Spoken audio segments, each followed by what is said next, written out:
आपल्याला ब्राह्मण वगैरे बोलायची गरज नाहीये आणि सत्यनारायणाची पूजा म्हणजे भगवान विष्णूची अतिउच्च कोटीची ही सेवा आहे माता लक्ष्मीला प्राप्त करून घेण्यासाठी. कारण जिथे भगवान विष्णूंची सेवा होते तिथे माता लक्ष्मी येतच.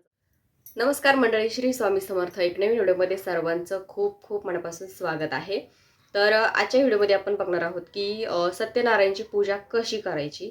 बऱ्याच वेळेस तुम्हाला सांगितलेलं आहे, पण बरेचसे नवीन सबस्क्रायबर असतात, नवीन मेंबर जोडलेले असतात आपल्या फॅमिलीसोबत, त्याच्यामुळे त्यांना माहिती नसतं आणि त्यांच्यासाठी ही माहिती अत्यंत उपयुक्त आहे. आणि बऱ्याचशा माता भगिनी प्रत्येक पौर्णिमेला सत्यनारायणाची पूजा अगदी घरच्या घरी सोप्या पद्धतीत करतात.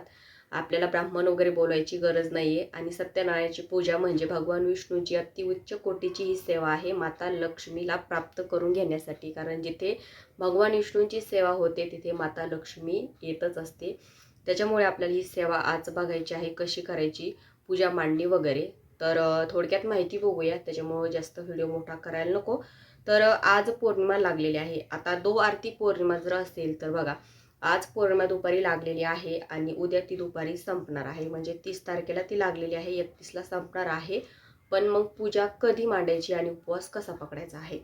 तर बघा, बऱ्याचशा माता भगिनी प्रत्येक पौर्णिमेला सत्यनारायण करतात उपवास पकडून आणि बऱ्याचशा जणी करत नाही. पण ज्या करत नाहीये त्यांनी आजच्या ह्या पौर्णिमेच्या दिवशी नक्की करा.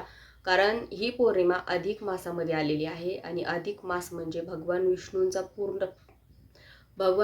पूर्ण महिना तो असतो. कारण तो महिना त्यांना समर्पित असतो. त्याच्यामुळे ह्या महिन्यामध्ये आपण त्यांची सेवा उपाय करत असतो. तर त्या दिवशी तुम्हाला काय करायचं आहे, म्हणजे आज उद्या, तर आजचा दिवस महत्त्वाचा आहे आणि उद्याचा पण तितकाच महत्त्वाचा आहे. तर काय करायचं आहे, आज पौर्णिमा लागलेली आहे म्हणजेच तुम्हाला आज प्रदोष काळामध्ये तुम्हाला सत्यनारायणाची पूजा करायची आहे. तर अधिक मासामध्ये सत्यनारायण तसं तर करावा, पण आपण बघा, आपलं भाग्य इतकं आहे की पौर्णिमेच्या दिवशी आपण एरवी पण सत्यनारायण करतो. पण ज्या करत नाही ना त्यांनी पण आवर्जून करा. तर काय करायचं आहे, सत्यनारायण कसा करायचा, तर अगदी साध्या सोप्या पद्धतीमध्ये, तुम्हाला जास्त काहीच करायची गरज नाहीये. तुम्हाला साहित्य काय लागेल, सर्वप्रथम सत्यनारायणाचा फोटो लागेल, त्याच्यानंतर बाळकृष्ण तर आपल्या देवघरात असतोच, त्याच्यानंतर तुम्हाला 3 सुपाऱ्या लागतील. पूजाला कोणत्याच पूजाला न वापरलेल्या सुपाऱ्या, कोऱ्या सुपाऱ्या घ्या, नसेल तर मार्केटमधून आणा.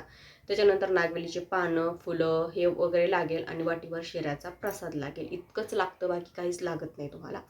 त्याच्यानंतर पूजा मांडणी कशी करायची, चौरंग घ्यायचा किंवा पाट घ्यायचा स्वच्छ पुसून, त्याच्या खाली तुम्हाला स्वास्तिक काढायचं, स्वास्तिकला हळदी कुंकू लावायचं, त्याच्यावर तुम्हाला चौरंग पाट ठेवायचा, त्याच्यावरती तुम्हाला व्हाईट कलरचं वस्त्र एखादं अंथरायचं आहे. त्याच्यानंतर त्याच्यावर तुम्हाला सत्यनारायणचा फोटो ठेवायचा आहे. फोटो स्वच्छ पुसून घ्यायचा, त्याला गंध, हळदी कुंकू वगैरे लावायचं, हार घालायचा, वस्त्र घालायचं, त्याच्यानंतर फोटो चौरंगावर ठेवून द्यायचा. आणि त्याच्यानंतर तुम्हाला तुमच्या उजव्या हाताला तुम्हाला दिवा लावायचा आहे. कारण अग्नीच्या साक्षीनेच आपण ही पूजा करत असतो. त्याच्यानंतर तुम्हाला दिवा लावायचा, दिव्याखाली काहीतरी आसन करायचं, दिव्याला तांदूळ किंवा वाटी वगैरे ठेवायचं, त्याच्यानंतर दिवा लावायचा आणि नंतर मग पूजेची मांडणी करायची. आता पूजेची मांडणी कशी करायची आहे, तर तुम्हाला एक कळश भरून घ्यायचा. कळश म्हणजे काय, तर तुम्हाला एक तांब्या घ्यायचा, त्यात पाणी टाकायचं, त्यात 1 रुपयाचं नाणं किंवा सुपारी, हळदी कुंकू, फूल, अक्षदा असं टाकायचं. त्याच्यानंतर त्याच्यात 5 रागविलीची पानं किंवा आंब्याची पानं टाकले तरी चालतं. त्याच्यावर तुम्हाला एक ताम्हण ठेवायचं, त्याच्यामध्ये तांदूळ किंवा गहू टाकायचे. त्याच्यावरती तुम्हाला बाळकृष्णाची मूर्ती ठेवायची. आता बाळकृष्णाची मूर्ती कशी ठेवायची, तर तुम्हाला देवघरातून उचलून डायरेक्ट तिथे ठेवायची नाहीये. अगोदर तुम्हाला पुरुष सूक्त म्हणून त्या मूर्तीवर अभिषेक करायचा, पाण्याने केला तरी चालतो. त्याच्यानंतर स्वच्छ मूर्ती पुसायची, त्याच्यात तिला छान वस्त्र वगैरे घालायचं, नंतर मग ती तिथे ठेवून द्यायची. त्याच्यानंतर मग तुम्हाला त्या कळसासमोर तुम्हाला 3 जोड पान ठेवायचे नागवेलीचे.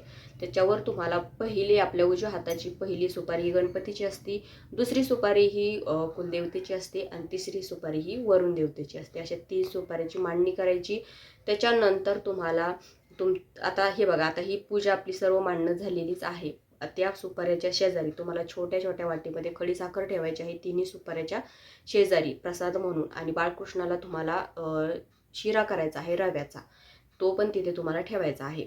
त्याच्यानंतर आता ही बेसिक आपली मांडणी झाली. नंतर तुम्हाला काय तिथे तुम्हाला ठेवायचं असेल, फ्रूट वगैरे, त्याच्यानंतर श्रीफळ पण आपण ठेवू शकतो, फळं तुम्हाला तिथे फळं ठेवू शकता. आणि सत्यनारायणाची जी पोथी असते, कथा, आपण जी वाचतो ती तुम्हाला ग्रंथ तो पण आणावा लागेल, तो पण तिथे ठेवायचा आहे. जर तुमच्याकडे श्रीयंत्र असेल, चक्रराज यंत्र असेल तर त्या पूजे मांडणीमध्ये ते सुद्धा तुम्हाला ठेवायचं आहे आणि त्याच्यावर तुम्हाला कुंकुमार्चनची सेवा करायची आहे. आता ही अधिक सेवा आपली झालेली आहे. अधिक म्हणजे काय तर बघा, पौर्णिमेला आपण सत्यनारायणाची पूजा करतोच, कारण ती लक्ष्मी प्राप्ती ती उच्च कोटीची सेवा आहे. पण त्याच्याबरोबर जर तुम्ही कुंकुमार्चनची सेवा केली ना, कारण माता लक्ष्मीला ती खूप प्रिय सेवा आहे. तर तुमच्याकडे श्रीयंत्र जर असेल तर आवर्जून तुम्ही प्रत्येक पौर्णिमेला श्रीयंत्र कुंकुमार्चन हे करायचं आहे. तर ते सुद्धा तुम्हाला पूजा मांडणीमध्ये ठेवायचं आहे.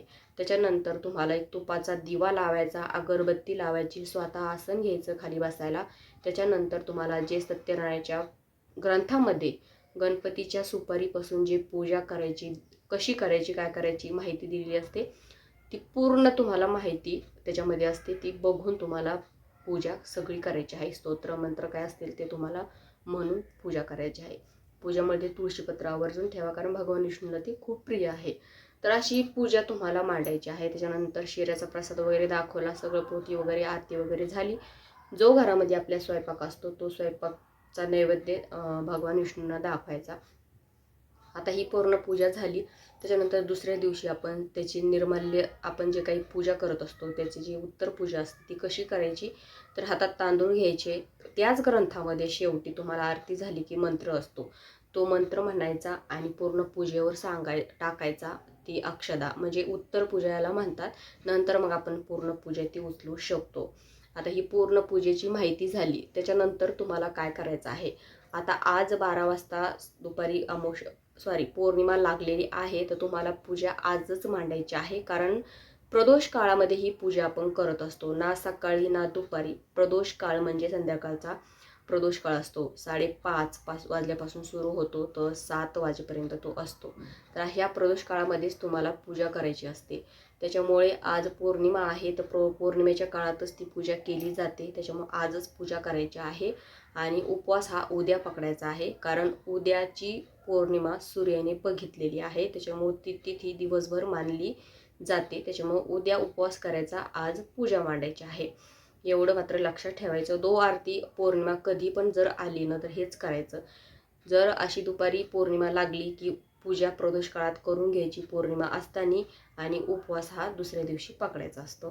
तर खूप साधी सोपी पूजा मी तुम्हाला सांगितली, खूप सरळ शब्दामध्ये. आणि खरंच ना, ही पूजा जर आपण केली ना, बऱ्याच जणाला खूप चांगले चांगले अनुभव आलेले आहेत. म्हणजे आर्थिक संकट त्यांचे दूर झालेले आहेत, माता लक्ष्मीची कृपा त्यांच्यावर झालेली आहे. त्याच्यानंतर तुम्हाला जर तुमच्या घरामध्ये जर कर्ज असेल, तुम्हाला काही आणि ते फिटत नसेल, तर तुम्हाला ही सेवा ना खूप चांगली आहे. कारण तुमच्या डोक्यावरलं कर्ज हळूहळू कमी व्हायला मदत होते, आर्थिक संकट दूर होतं, घरात पैसे येण्याचे मार्ग मोकळे होतात, कष्टाचं चीज होतं तुमच्या. तर हे तुम्ही नक्की करा, कारण ज्यांच्या घरामध्ये अलक्ष्मीची कृपा असते ना, त्या घरात लक्ष्मी कधीच नांदत नसते. जर तुम्हाला तुमच्या घरामध्ये लक्ष्मी नांदवायची असेल तर तुम्हाला ही पूजा तुम्हाला खूप छान सेवा आहे, नक्की करा. तर आय होप तुम्हाला समजलं असेल, कारण अधिक महिना आहे आणि अधिक महिन्यामध्ये सत्यनारायण करावाच असं म्हणतात. तर नक्की करा. तर आय होप तुम्हाला समजलं असेल. तर आजच्या व्हिडिओमध्ये इतकंच. भेटूया नेक्स्ट व्हिडिओमध्ये, आणि आपल्या ह्या चॅनलला सबस्क्राईब नक्की करा. श्री स्वामी समर्थ.